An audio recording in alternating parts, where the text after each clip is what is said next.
A Minnesota man is about to take the world stage. When it comes to dance, he is the best of the best.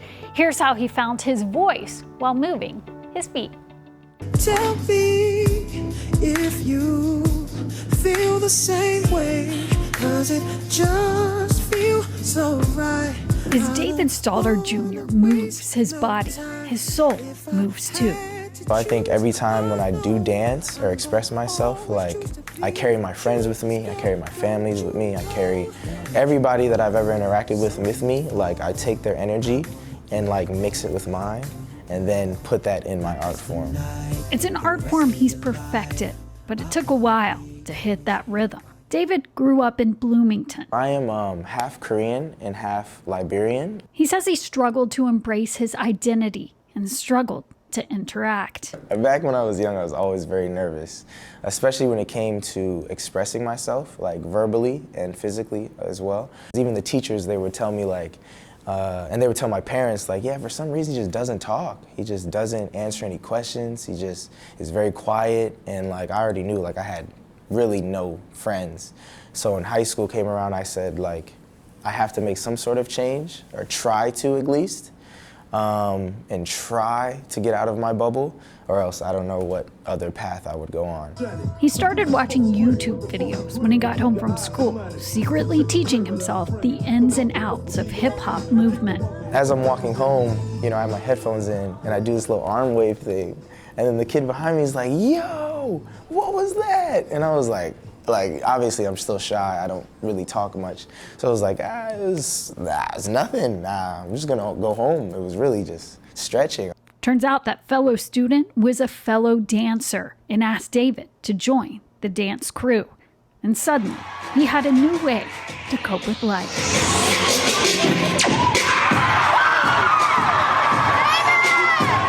Do you feel like dance saved you? Yeah, I 100% feel like dance saved me in a really tough time.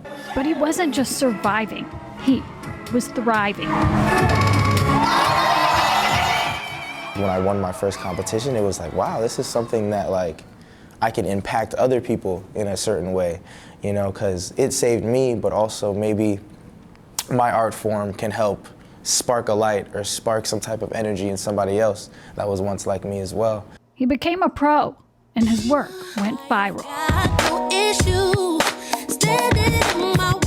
People were responding to it. Yeah, a lot of people I wouldn't even think, like celebrities and things like that. I was like, wow, like. And they were saying they felt something. Yeah, they felt something, like they felt my intention, they felt my vulnerability. Off the stage, David faced his biggest challenge when he lost his beloved father.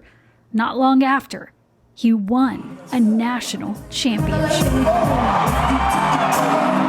My first thought was thinking of him. Do you feel like he saw you? Yeah, I do. Because I got chills, so I knew.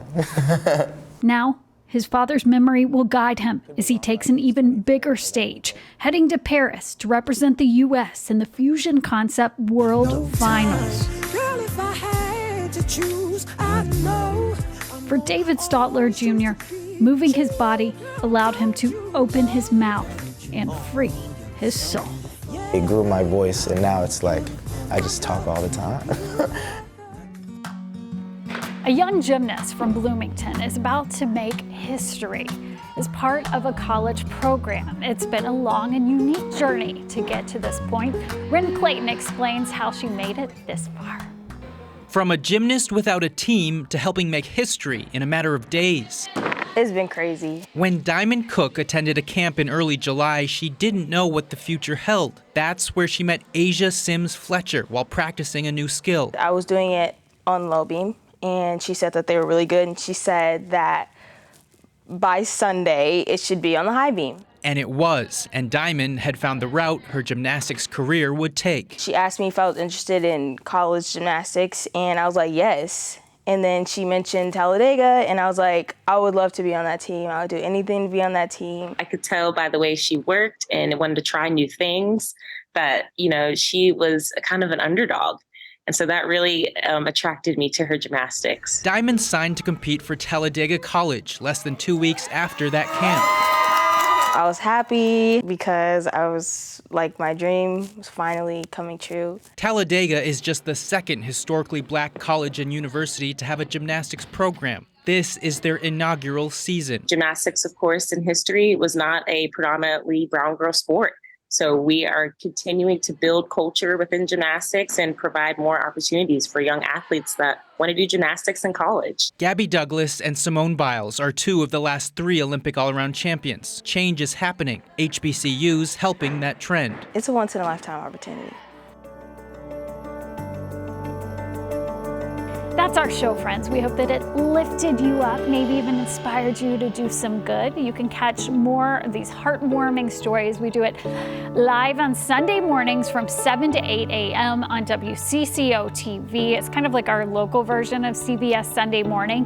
And if you have an uplifting story, we love your ideas. That's where I get a lot of them. Send them to WCCO.com/uplift. Thank you, friends, for being here with us. We'll see you next week.